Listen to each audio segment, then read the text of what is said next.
Hello friends, today we're going to make plum jelly. And on the last video you seen that we were picking plums at a friend's house because our little tree is not producing yet because it's still a baby.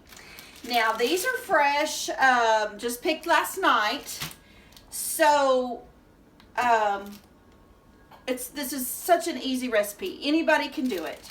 But usually what I do, let me tell you what I usually do. I usually pick them, I don't wash them, I don't do anything, and I put them straight into the freezer.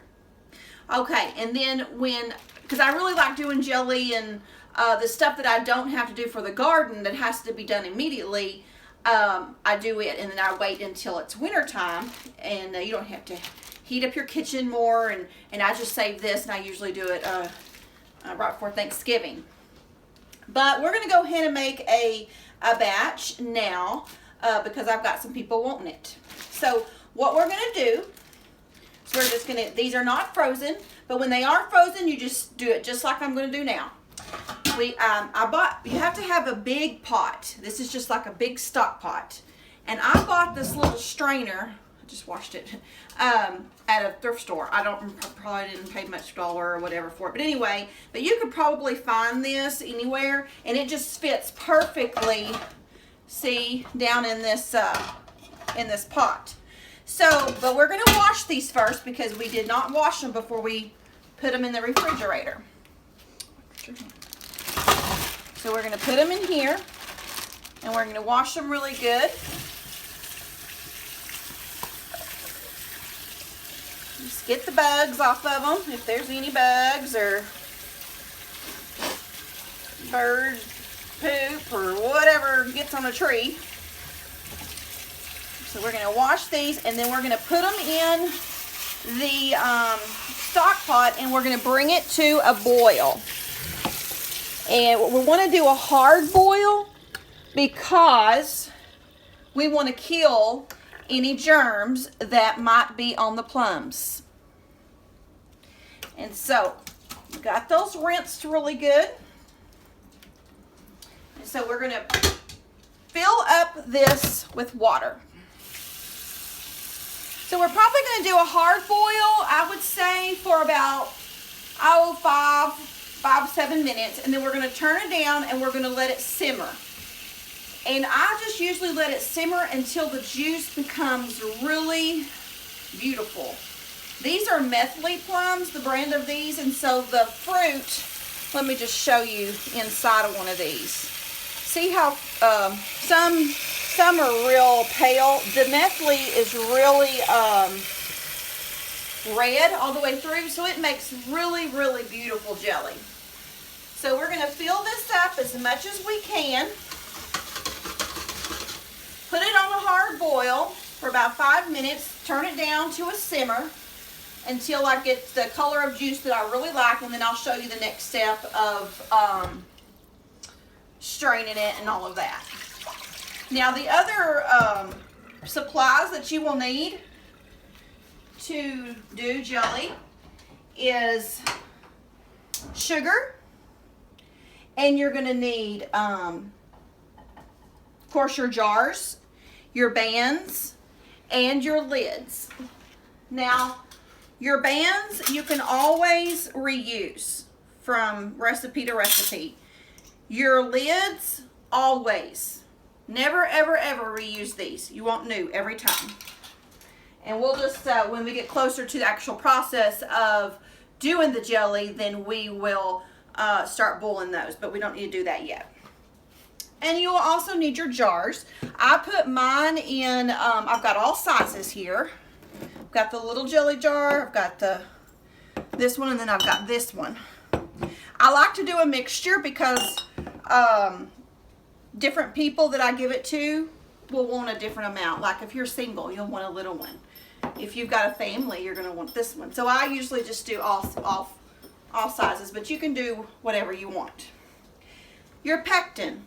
There's several different brands or styles.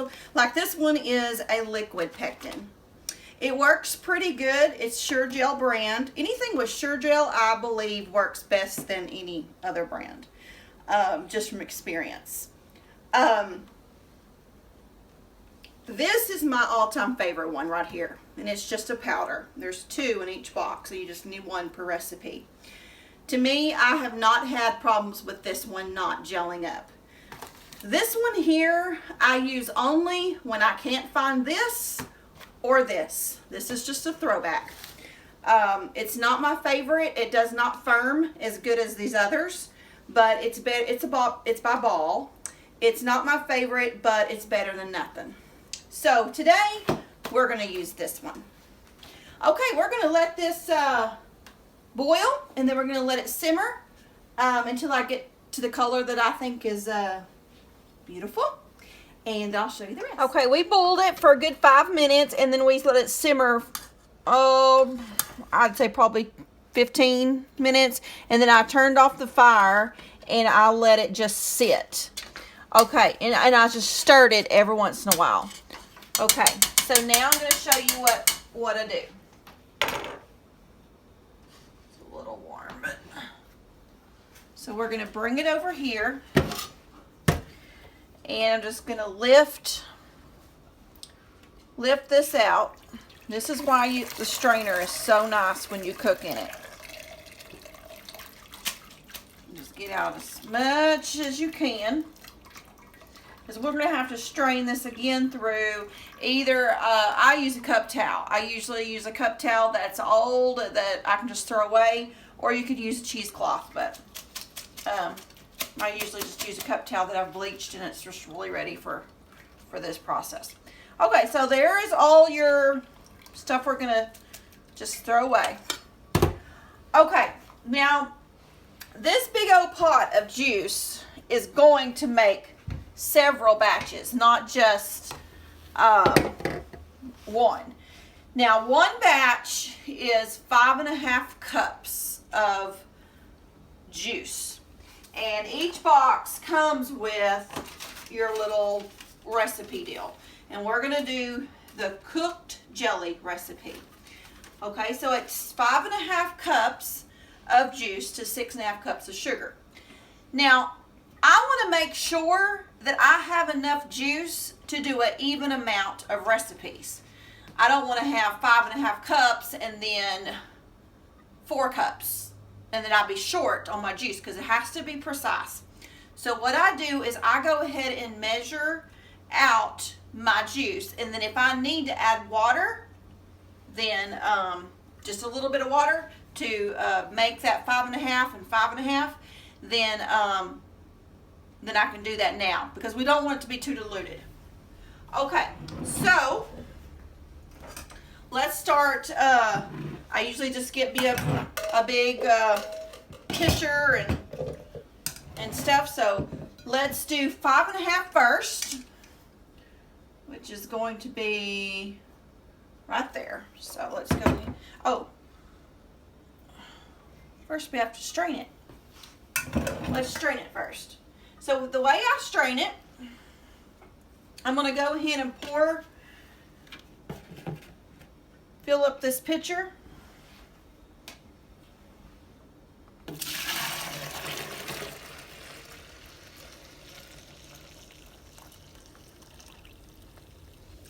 That, and I'm going to get me another big bowl, the biggest bowl I have, and we're going to put that towel over it.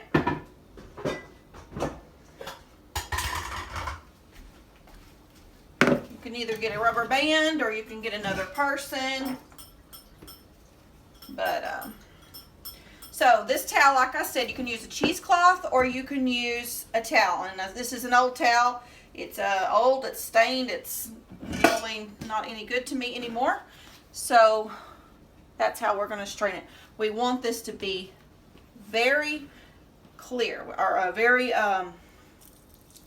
we don't want any pieces of fruit in there when it's jelly. When it's jam, we don't mind, but when it's jelly, you want it to be strained really well. So that's how we're going to do it. Go back. Okay, so we did the first pitcher. Unless this is all strained good and ready for the process of cooking. Okay, now we're going to do the last little bit. And I want to show you at the end how much residue we have. This is the rest of it.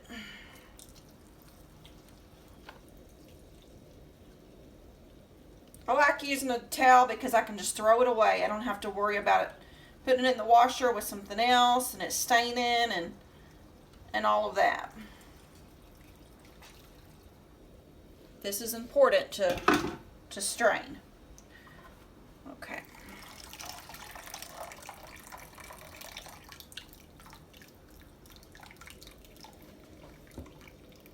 Okay, so look here, and you can see what all was in that. See that? It's little pieces of fruit. So let's just throw this away.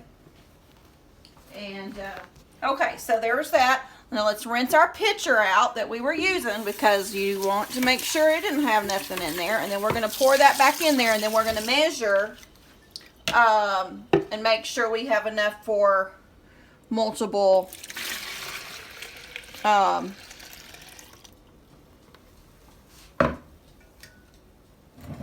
recipes. So we need 5.5 cups for one recipe.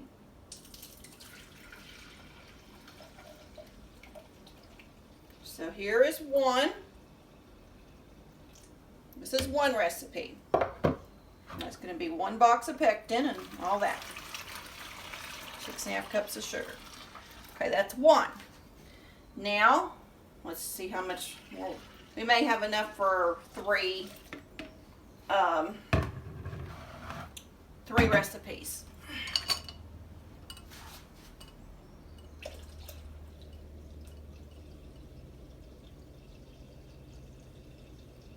Okay, this is 2.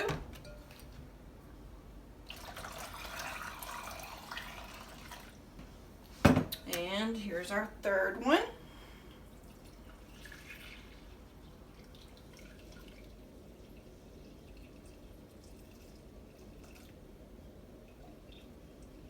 Three. And let's see how much we have here left in this. It may be really close. We might have just a sliver left over, or we don't have to add. And that's how much we have. So we have enough here for 4 batches. So I'll just leave this in here because we know that's one batch, and we'll get started. Okay, so we got our 5.5 cups of juice here. And we're going to go ahead and put it in here. And turn our stove on. And right now we are going to add 1 package of sugar gel. Now we're making the kind that has sugar. You can make a sugar-free and use a sugar substitute, but you will need to make sure it's the sugar-free. It'll say sugar-free on here, and it's a different kind of pectin. I have made it. You just need to make sure that you get a good sugar substitute that's not bitter. So we're going to put our box of stuff in there. Now this is optional. I always do it because it helps with the foaming. You just get a little dab of butter, stick it in there, and then we're going to bring this to a boil, and it needs to be a boil that does not stop when you stir it. So super easy. So we're going to let that sit. Now over here we have our 6.5 cups of sugar, and I like to pre-measure it because as soon as that is ready, as soon as this is to the boil that it needs to be, a boil that does not stop when you stir it, we're going to pour this sugar all in at one time. Okay, so see, when I stir this, it doesn't stop boiling. That's what we want. So we're going to add all of our sugar, just like that, and we're going to stir it in. See how easy this is? It is not hard to make plum jelly. It's one of the easiest ones to make. I also have a pair of preserves on this channel that we make, and oh, it's good, but it's a lot of work. This one is so much easier. And I also like to make peach and strawberry and blackberry, but this one is Christopher's, my oldest son. This is his favorite. Now we're going to bring this to back to a boil, and we're going to let it boil for 1 minute. So wait till it comes back to its boil where you're stirred and it don't stop, and then we're going to set the timer for 1 minute, and then we will start the next process. Okay, so the minute is almost done, and we will take this off the stove, turn it off, and then we are going to put it over here, and this is so hot, please be careful. And we're going to take off the foam that is on here. It's usually not very much when you add the butter. Now the easiest way to do that is just kind of take a metal spoon, and if you look down in here, you can kind of see I'm kind of raking it all over to here. Let me turn off these bands and lids. And it's just a little bit, but it keeps the jar looking good.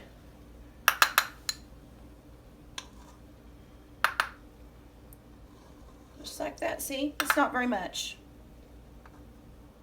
You have to make sure your jelly prettier to get that off.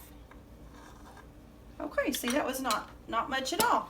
Okay, so now I have my hot jars here. The dishwasher had gone off, so I filled them up with hot water. You want to make sure your jars are hot, because they will break if they're not hot and you put this hot in there.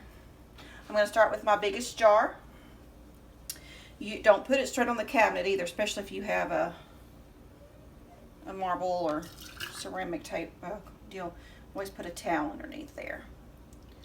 So we're just going to fill up this jar, and I have this little funnel that come with a cannon kit. And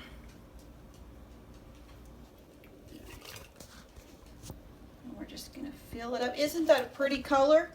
This brand of Plums just makes such a pretty color of jelly. Now sometimes it will make a little bit more foam, just the bubbles by doing this. And you want to fill it up to there, to where the jar ends, as far as where the screwing part goes on. I usually do it to there. Okay, I'm gonna put that to the side. It's so hot, and I'm gonna go to my next jar, because we're gonna wipe them all off at the end. You want to make sure your seal is good and clean. So I'm going to go ahead and ladle up how many this does, and then I'll show you how we seal them. Okay, now I'm just getting a clean paper towel, and this water as hot as I can stand it. And I'm going to clean the top of these so we can make sure no sticky is on there. And don't touch it, because you don't want your finger oils to cause it not to stick. So just wipe that really, really good. This hot, with this hot paper towel. Okay, and then I've also got this little magnet. It came with the Canon stuff as well, and it helps get the stuff out of this water. So it is hot. If you'll turn these every other one, like, it's easier, they won't stick together. Okay, so that recipe there made these 4 jars.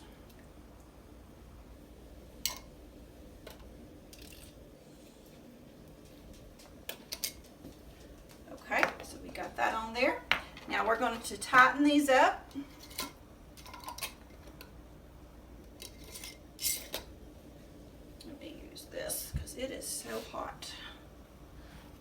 we're gonna do it pretty tight, but not real tight. Okay, like that.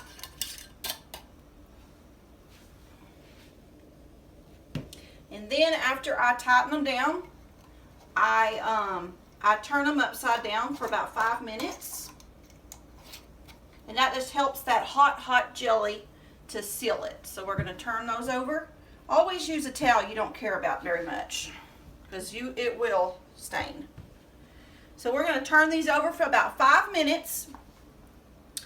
And then we're going to turn them back over and just forget about them. And then you'll start hearing a ping, and that means it's sealed. And you could tell because the top of it, when you push it, it doesn't make that clicking sound. And that's it. Super easy. Jelly is easy. And now, if you're going to sell this is the way I finish it up. If you are going to sell it, or if you're going to store it for a long time, it won't last very long. It'll tell you on here to process it. I don't. This is the old-timey way of doing it. It'll say to process it in a big can, cannon pot, and it'll say to cover it up and bring it to a boil and do what they call a water bath. It'll say to do that. I never do that. This is the way my granny did it. This is the way I was taught. So this is the way we do it. But that's it. Okay, it's been about 5 minutes, so we're going to turn these back over, and then we're just going to set them down, set them somewhere where they can just be left alone for a good 24 hours. They will ping, like I told you, and then I just usually write on the top plum jelly and then the date that I made it. Now, the other juice, I've already started another batch, but you may not want to do all your batches in one day. You can put that in the refrigerator. I've never done it longer than 2 days and then bring it out when you want to finish it up. But it's perfectly fine to put it in the refrigerator and finish it up the next day, or the next day after that. I've done it up to 2 days, and it's worked great.